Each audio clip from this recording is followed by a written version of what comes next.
I'm Adam Pasquarella, and welcome to episode 41 of The Power of Bold. From New York City, it's The Power of Bold, the podcast on risk-taking, entrepreneurship, and bold living. Join us as we interview world-class performers, analyze life-changing books, and gather actionable insights to help you achieve your goals. Here's your host, Adam Pasquarella. Hey everyone, welcome to The Power of Bold. We are on to episode 41 of the show. Before we start, I just want to thank you all for joining me on this podcasting journey. I hope you have learned a lot from our guests. I certainly have. It's really one of the coolest things about podcasting. If you're a new listener, first, welcome. And second, I encourage you to go back and listen to some of our earlier episodes. There's a lot of great content in there. If you would rather consume the content quicker, you can always visit thepowerofbold.com, where you can find a transcript for each and every episode. So I want to take a quick break from guest interviews for this episode. What we're going to do here is continue with our series on reviewing some of the great books that have helped me on my entrepreneurial journey. Some of those books have included Contagious by Jonah Berger, How to Win Friends and Influence People by Dale Carnegie, and Keith Ferrazzi's Never Eat Alone. I've mentioned this book several times on this show, but it is a classic and one that you can absolutely leverage, whether or not you are an entrepreneur. It is Robert Cialdini's Influence, The Psychology of Persuasion. This is a book that I guarantee you will find useful, regardless of where you work, how much experience you have, and what your career objectives are. I'm excited to dig into this book, but before we get started, one more thing. I just wanted to let you know about a little something that I have created for you would-be or current podcasters out there. I have gathered all of my knowledge about podcasting and put it into one course that is titled How to Podcast Without Wasting Your Time. I'm really excited about this course as it was designed to help you save time and podcast as efficiently as possible. Some of the topics that I discuss are the two most important words in podcasting, how to get A-list guests on your podcast, market research and competitive advantage, ways to monetize your show, and how you can leverage delegation to save time while releasing a high-quality show. I'm really excited about this course, and I hope that you join me. Before that, though, I want to give away a free, yes, free, excerpt of the course. That excerpt is a tutorial on what I call the art of cold emailing. In other words, how to maximize the odds of booking A-list guests for your show, all while saving the most time possible. If you'd like to check out the free training, you can visit thepowerofbold.com/learning. I'll also place a link in the show notes, and you can go from there. Okay, so with that said, let's explore Influence by Robert Cialdini. So as longtime listeners of the show know, I enjoy reading books. Most of the guests on my show have recently written books about topics related to entrepreneurship, risk-taking, things like that. Essentially, the themes that I enjoy exploring on this podcast. And I enjoy questioning these authors about their theses. That said, there is something to be said about looking at old classic books. While we often cannot speak with these authors, these books provide foundational knowledge that we can leverage, regardless of technology or advancements in society. Now, I'm a prolific Twitter user, and one of the individuals that I closely follow is Naval Ravikant. Naval is a highly respected individual in Silicon Valley. He is most known for starting AngelList, a company that connects startups with angel investors.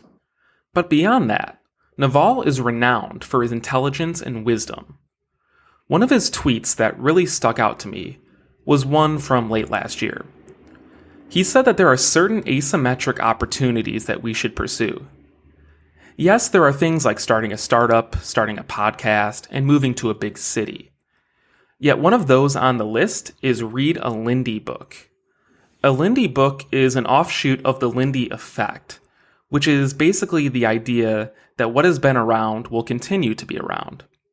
When applying that to books, it means that we should be searching for books or knowledge that is going to stand the test of time. While you may be thinking of titles in a great book's curriculum, I really think that Influence will be, or already is, one of those books.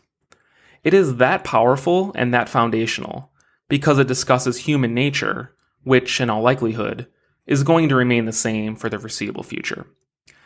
The book was first released in 1984 and has been revised several times. The author, as I stated, is Robert Cialdini. He was and remains a professor of psychology and marketing at Arizona State University.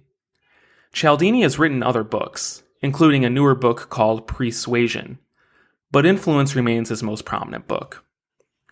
Now, Influence itself. If you look at the front cover, at least on my version, you see that it is pitched as a marketing book.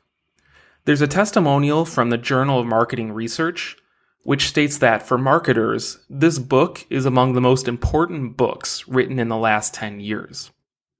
Along with this, the book is marketed for salespeople, business majors, and psychologists. This is all fine and true, but like I said, I think that anyone can learn from this book. And along with that, you can apply the lessons to your professional and personal life. For all of the books that I've reviewed or discussed with guests, this is one that you almost have to read for yourself. It's that good and that full of insights. Now, it is virtually impossible to summarize all of the lessons from Influence in one podcast episode. He cites a ton of fascinating research that you simply have to read for yourself.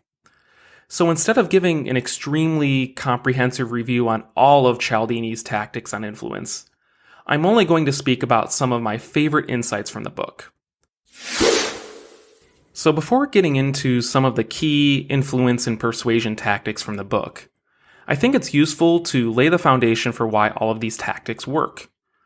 One of the best case studies that Cialdini uses to set up the lessons from the book is found in the first chapter, which is titled Weapons of Influence.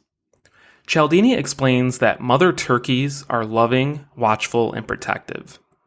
They spend lots of time tending to their young. However, what is odd about mother turkeys is that virtually all of their mothering is triggered by one thing. That is the cheep, cheep sound of young turkey chicks. While there are other minor factors at play, the cheep, cheep noise determines whether the mother takes care of the chick or simply ignores it. Researchers decided to test this extreme reliance when having the maternal turkey interact with a toy polecat. The polecat is the natural enemy of turkeys. While the turkey would attack the polecat when it was drawn by a string toward the turkey would simply leave the polecat alone when it played the cheep, cheep sound of baby turkeys. In fact, the mother gathered the polecat below her, and when it stopped chirping, the turkey attacked the polecat. This is a pretty fascinating study.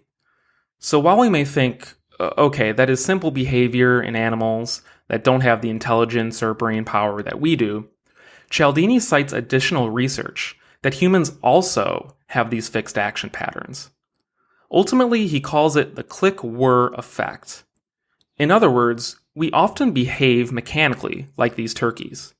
A maternal behavior tape is played, which he calls click, and then a standard sequence of behavior follows, the whir. Now, this is an important point. This automatic stereotyped behavior is prevalent in human action because it is the most efficient form of behaving. And this intuitively makes sense. We deal with so much stimuli during the day, in addition to our own ongoing thoughts about what we're doing after work or whether we made our significant other angry. The list can go on and on. Because of this, we need shortcuts to get through our day. And we must use stereotypes and rules of thumb to guide us. It's only getting more and more crucial with so many distractions, most of which are enabled by technology, that are around us. So what does this mean? This means that if you are an entrepreneur, marketer, salesperson, or simply looking to persuade someone to do something, you can leverage this mechanical click-whir effect to persuade people to do things. It increases the odds that your target says yes. In fact, others we have discussed on this podcast have spoken about this mechanical nature of humans. For instance, Scott Adams calls humans moist robots because we can be easily programmed in certain ways. Now, Cialdini does provide a caveat that these tactics are so effective that they must be used ethically. Obviously, I agree with that. You shouldn't use them to exploit, manipulate, or harm others. However, the point remains that our automatic mechanical nature makes us vulnerable to certain tactics of persuasion, which Cialdini outlines in the remainder of the book. With that background in mind, let's talk about some of these so-called weapons of influence. They are reciprocation, commitment and consistency, social proof, liking, authority, and scarcity. For this episode, I'm only going to talk about 3 of these.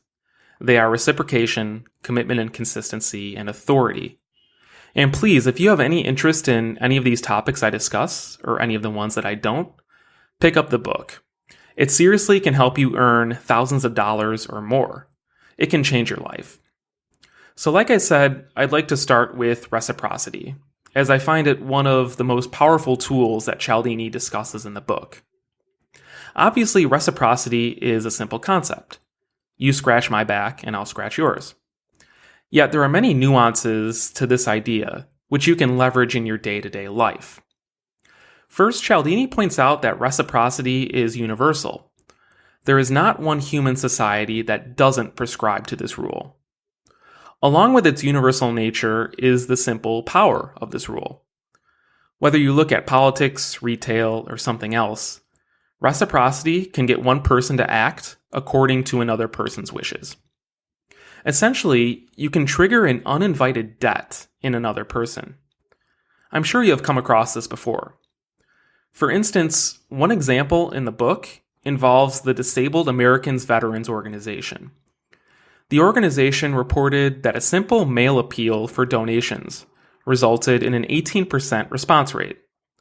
However, that success rate doubled to around 35% when the mailing also included an unsolicited gift, which were individualized address labels. This still happens today. I actually received personal labels from another organization. But just to say it again, that unsolicited gift led some recipients to feel obligated to reciprocate the favor. There's another example that I find super interesting. It's something that we have all experienced. You're at dinner and the waiter or waitress comes to your table with the check.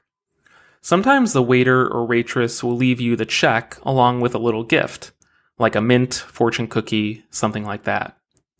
You may be thinking, is that waiter or waitress leaving the mint or other gift in the hope that they get a bigger tip? While it's impossible to see if their motives are truly pure, research shows that tips do increase in these situations. In that study, giving restaurant customers a single mint increased average tip size by 3%. However, this is where it gets interesting. If the gift was doubled and the waiter or waitress provided 2 mints, the tip size didn't double. It actually quadrupled. There was a 14% increase in tips. And if the waiter or waitress provided 1 mint, walked away from the table, but turned back and said, "For you nice people, here's an extra mint," there was a staggering 23% increase in tips. Pretty cool, right? So one way to trigger reciprocity in someone is to do an unsolicited favor for them. It helps to be creative here. But there's another way as well. Cialdini says it's a more subtle way, and he calls it reciprocal concessions. Basically, it is a person conceding something, for example, the price of an item, in exchange for a reciprocal concession from you. Cialdini tells a story of being approached by a Boy Scout who wanted to sell him a $5 ticket to a Boy Scout event. Cialdini declined, but then the Boy Scout asked him to purchase chocolate bars for $1 each. Cialdini did it, even though he doesn't like chocolate bars and he does like money. And again, I'm sure you have encountered this in your life. A salesperson does you a favor by giving you a discount, and you feel more inclined to return the favor by actually making the purchase. My fiancé and I experienced the same thing when we were purchasing drinks from a vendor in Paris. Cialdini says it best here. He was presented with a classic example of how a weapon of automatic influence can infuse a compliance request with its power. He had been moved to buy something not because of any favorable feelings toward the item, but because the purchase request had been presented in a way that drew force from the reciprocity rule. An initial concession can be part of a highly effective compliance technique, and you can use this in creative ways, like delivering a huge ask, then conceding to a smaller ask, even though that smaller ask is what you intended all along. Really, this chapter on reciprocity is so important that we are just skimming the surface here. Having said that, we've only been speaking from the perspective of the person wishing to leverage reciprocity. There obviously is the other side, and you may be wondering how to say no. Luckily, Cialdini addresses this. He starts by saying we can simply assume the worst in people and refuse all favors or concessions to us, but this isn't an enjoyable way to live. Blanket rejection isn't the best way to go. So what is? Cialdini recommends that we accept the desirable first offers of others, but to accept them for what they fundamentally are, not what they are represented to be. Context is paramount here. For instance, if a person offers us a nice favor and it is genuine and sincere, we can accept recognizing that we are probably going to feel obligated to return a favor sometime in the future. But if the initial favor is a device to stimulate our compliance with a larger return favor, that is a different story. You have to redefine the initial favor as part of a sales strategy and a compliance tactic. While this is easier said than done, you have to understand the context as best as you can. You have to turn off your body's autopilot system and actively be engaged. As you can tell, this isn't a foolproof strategy, but it's better than nothing in trying to combat the power of reciprocity. Okay, from reciprocity, I want to move on to commitment and consistency. Cialdini actually calls them the hobgoblins of the mind, which is a colorful way to put it. Like reciprocity, this idea is extremely simple on the surface. The thesis, which is backed up by research, is that humans desire for consistency. It is a central motivator of our behavior. In fact, this is the shocking thing. This drive to be and look consistent causes us to act in ways that are clearly contrary to our own best interests. Now, how does this happen in practice? Cialdini provides one interesting example. There was a study in New York City where a researcher laid on a beach blanket with a portable radio. The researcher was laying down 5 feet from the blanket of a randomly chosen person. After spending a few minutes on the blanket, the researcher would leave, and then 5 minutes later, another researcher, posing as a thief, would steal the radio and try to hurry away with it. Under normal conditions, the randomly chosen person wouldn't pursue the apparent thief. Only 4 in 20 people did that. However, the researchers changed the experiment. Before the first researcher left his or her blanket, they would ask the randomly chosen person to watch my things, with the person agreeing to do so.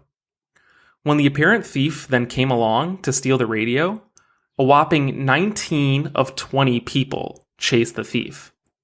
Just think about that. That seemingly benign public commitment was a huge force in convincing a person to perhaps put themselves in harm's way in order to fulfill a promise to a stranger that they had just met. Commitment and consistency are some of those things that provide us with shortcuts to life. Once we make a commitment or decision about something, we don't have to revisit our rationale and challenge our assumptions, even if the underlying facts have changed. All we have to do is just stay consistent and go from there. Along with this, consistency can give us a safe space. It can help us avoid troubling realizations that emerge in our world, whether that is a feeling of shame, guilt, or insecurity towards someone or something. It's much harder to admit that the facts have changed and we are wrong than to double down on our initial theses. Commitment and consistency nicely dovetail with confirmation bias, which is a bias that all of us have. We search for evidence that confirms our predetermined beliefs. It is one of the more troublesome biases that we have, as it can lead us down some pretty nasty roads. One of the most obvious applications of this comes in the world of investing. I could spend an entire episode on this. But overcoming commitment and consistency is something that investors struggle with. Once you commit to a position, whether that's buying or shorting a stock, for instance, it becomes increasingly difficult to admit that you're wrong, even if the market is moving against you. This is true even if the facts have changed. It's easy to think, I still believe in my thesis. The market is irrational. I need to double down. It becomes even more difficult if you broadcast your position to someone else, or even a large group of people. It's hard to publicly admit to people, I was wrong, my analysis was off. If you want to hear more about this discussion, I'd highly recommend Michael Batnick's great book titled Big Mistakes, and that'll be in the show notes. Ultimately, Cialdini argues that commitment is the key to reinforce this behavior of consistency. Once we take a stand on something, whether that is something in our professional or personal lives, it is much easier to act in a way that is consistent with that commitment. It may even lock us into something that is just tangentially related to our initial commitment, or into a behavior that we don't necessarily want to take. Cialdini also calls this behavior the foot in the door technique, and he says it is used in a variety of cases. For example, he cites research showing that individuals who signed a petition supporting state beautification were actually more likely to post signs on their lawns telling people to drive carefully. While state beautification and driving seem to be unrelated on the surface, the researchers concluded that signing the beautification petition changed the view that people had of themselves. They saw themselves as public-spirited citizens who acted on their civic principles. So even though driver safety isn't related to beautification, they complied with the researchers' request to place drive carefully signs on their lawns in order to stay consistent with their newly formed self-images. You can also see this when you are shopping, whether that's for something like a car or something smaller, like an outfit. Once a salesperson has an agreement for some purchase, it becomes much easier to upsell based on the previous commitment. So like reciprocity, Cialdini says that awareness is probably the best defense against consistency and commitment. But that said, it is not a bulletproof defense. And let's be clear, consistency is not a terrible thing. In a different context, consistency is a terrific attribute. For example, it shows that you can live up to your word and that you follow through on your commitments. And we need consistency to get through our day-to-day lives. If we stop to think through the merits of every little thing before making every decision, we would get nothing done. But that said, it is more dangerous in the sales or marketing context. To help with this, Cialdini offers two signs that may tip us off that we may be falling into a consistency and commitment trap. Those are what he calls stomach signs and heart of hearts signs. Stomach signs occur in the pit of our stomachs when we realize we're trapped into complying with a request that we know for certain that we don't want to perform. If you are feeling in the pit of your stomach that another person is trying to get you to commit to something that you don't want, you can simply tell them exactly what they are doing. Cialdini calls it the perfect counterattack. So following your gut is one thing, but Cialdini admits that our stomachs are usually not perceptive or subtle organs. It usually takes an obvious attempt to trigger these stomach signs and alert us that we are being had. So we have to look somewhere else for a clue. Cialdini says we need to rely on our heart of hearts. This is the one place that we cannot fool ourselves. Again, it's sort of this idea of intuition, but it requires more introspection. But he provides a great question to ask ourselves. It is, knowing what I know now about something, if I could go back in time, would I make this choice again? You should trust your first immediate intuition to that question. Normally, it will guide you in the right direction. Okay, so with reciprocity and consistency and commitment behind us, I just want to talk about one additional weapon of influence in influence. Again, like I said at the beginning, these are just 3 of the weapons of influence. There are more in the book, but to completely analyze them would go beyond the scope of one episode. So if you're interested in learning more, you should pick up the book. The last weapon of influence I'm going to discuss is authority. To start off this chapter, Cialdini discusses the famous Milgram Experiment, where Stanley Milgram collected some fascinating conclusions on obedience and how much suffering an ordinary person at the command of an authority figure would be willing to impose on another innocent person. You may have heard of this experiment in your high school or college psychology classes, but if you haven't, you should check out a video of the experiment. It's fascinating. I'll put a link to it in the show notes. Anyway, the bottom line from the Milgram experiment is that some research participants were willing to inflict pain onto another human being. Just to be clear, the pain was simulated through artificial screams and nervous dialogue from the victim. It wasn't real. But despite these screams and claims for the experiment to end, these research participants were even willing to implement the most pain available to give to that random innocent person. While this may be due to several factors, Milgram ultimately concluded that people were willing to inflict this type of harm upon others because of a deep-seated sense of duty to authority within us all.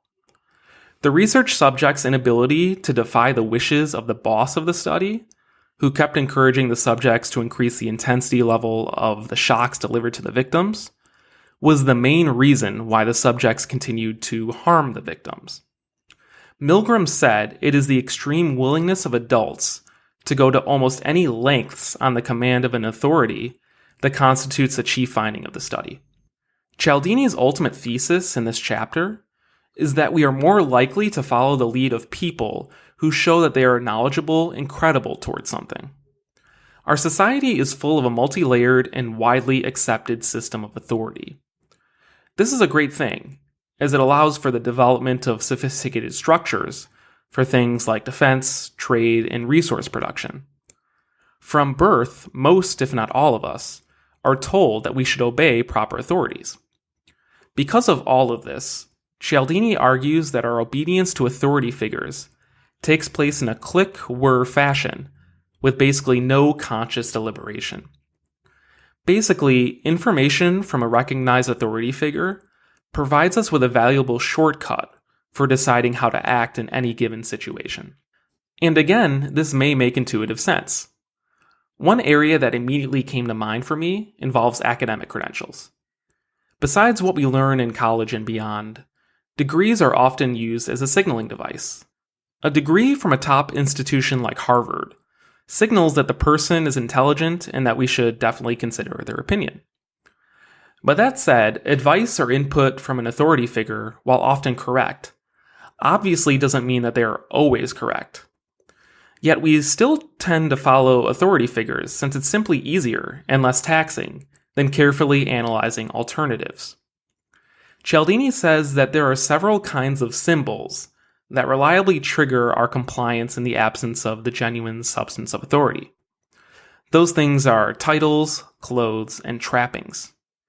We defer to titles because we recognize that they take years to acquire, and that they are difficult to acquire. It is easier to defer to people like doctors or professors because their title signals intelligence. Clothes also signal authority. You can think of a police officer's uniform or a doctor's coat, but this applies to things like well-tailored business suits or other formal wear. Research supports this idea that this sort of attire can evoke significant deference from total strangers. Finally, by trappings, Cialdini is referencing things like jewelry and cars. One study he mentions shows that drivers would take longer to honk at new luxury cars at red lights compared to honking at older, more economy model cars. It's kind of funny, but goes to the power of authority in shaping our behavior. Ultimately, Cialdini argues that many of us grossly underestimate the power of authority. We may say, yeah, that makes sense, but I won't fall for it. Cialdini argues otherwise, and cites many studies that show people are unable to predict correctly how they or others react to authority influence.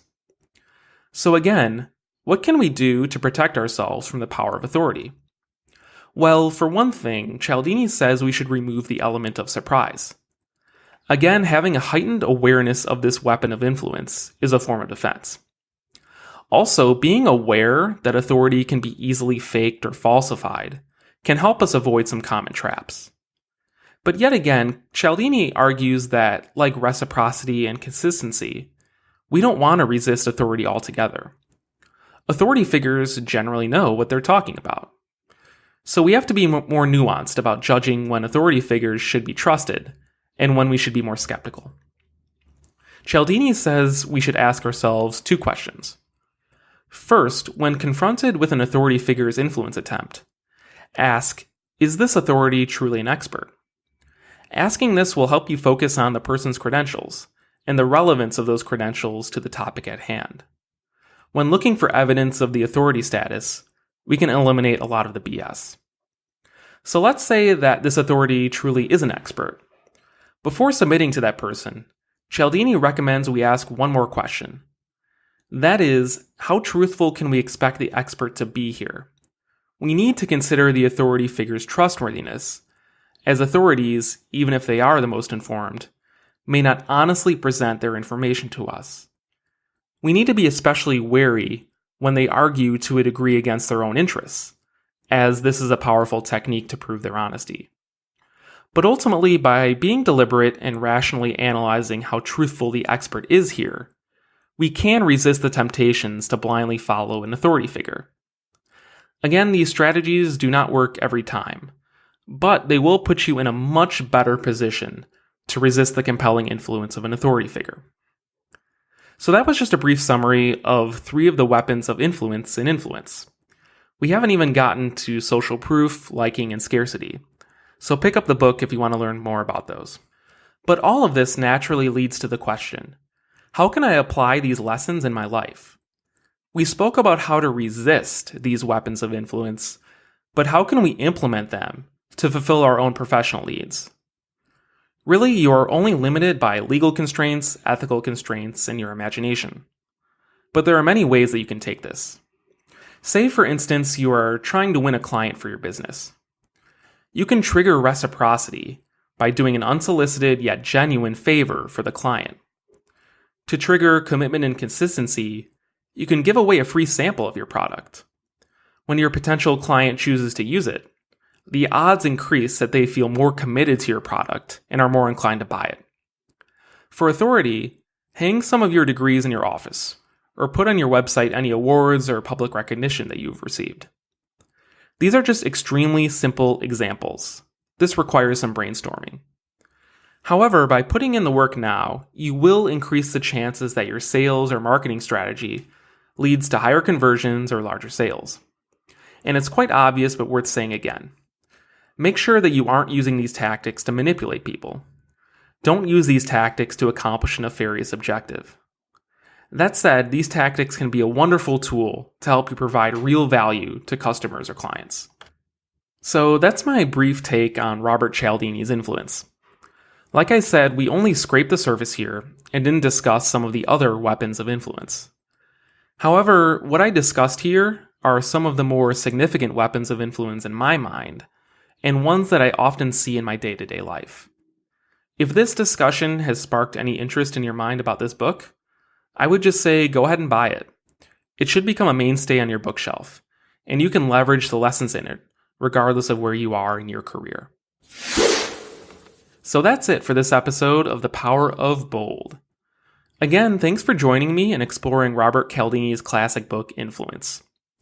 To check out show notes and a transcript of this episode, visit thepowerofbold.com. Also, feel free to visit thepowerofbold.com/learning if you'd like to access my guide to getting an A-list guest on your podcast. Thanks again for listening, and I'll see you next time. Thank you for listening to this episode of The Power of Bold. For show notes and a transcript of this episode, visit thepowerofbold.com.